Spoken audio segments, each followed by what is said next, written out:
A second ship is getting set to sail for Gaza after a first one carrying some 200 tons of food left from Cyprus, and this after several delays. The vessels are part of a pilot program for the opening of a sea corridor to Gaza, which aid agencies say is on the brink of famine. It comes just a few days after 100 troops left the U.S. en route for Gaza to build a floating pier where ships will deliver aid. Well, we're going to talk more about the open arms ship that's now bound for Gaza with our Delano D'Souza, who's been taking a closer look at that today. Delano, what more do we know?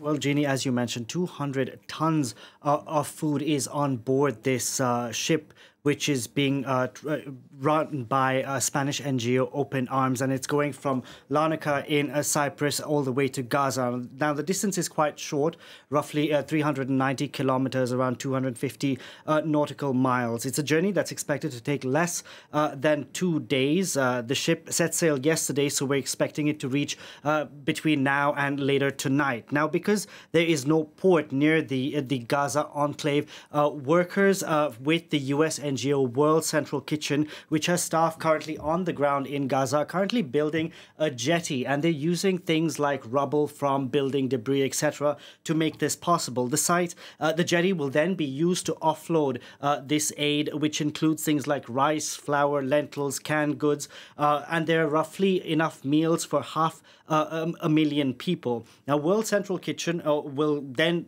load all of this onto lorries and distribute it to its network of some 60 community kitchens, which they have operating on the ground, like this one in Gaza. If this operation is successful, the U.S. NGO World Central Kitchen is aiming to establish essentially a highway of boats which will be transporting meals from Larnaca towards Gaza. Currently, they have about 500 tons of stockpiles sitting, waiting to be transported from Larnaca. And it does seem like more and more countries are pursuing now this sea route as opposed to airdropping or by land at the moment. That's right. We have seen in recent weeks this push to get aid into Gaza by any means. That's because, as you mentioned, the land route is being controlled and slowed down by Israel's tough and cumbersome inspection process. And the fact of the matter is we even have the Americans who aren't able to convince Israel's leadership to let in more aid through the land route into the Gaza Strip. So we had the United States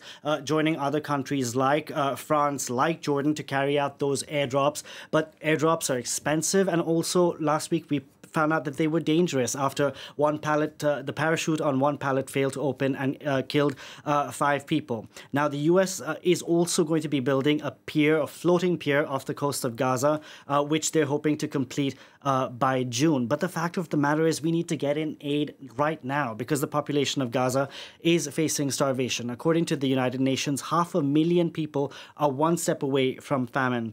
Now, while everyone is welcoming any aid that's coming into Gaza, whether it be through the maritime route or by airdrops, the land route is the only one that can bring in such large quantities of aid.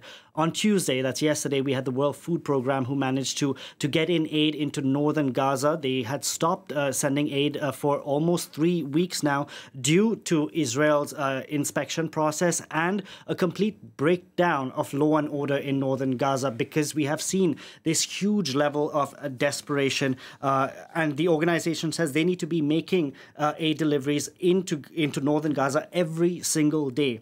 People are actually dying of hunger, Jeannie.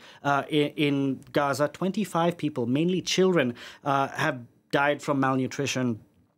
Out of the over 31,000 people that have been killed in this conflict in Gaza so far, most are women and children. Earlier, we had the Commissioner General of the UN's Agency for Palestinian Refugees, or UNRWA, who put out a statement on Twitter, and he said that he wrote about the impact the current conflict is having on children. According to the United Nations, there have been more children killed in Gaza over the last 4 months than in all the conflicts all over the world over the past 4 years. So that's something to really think about.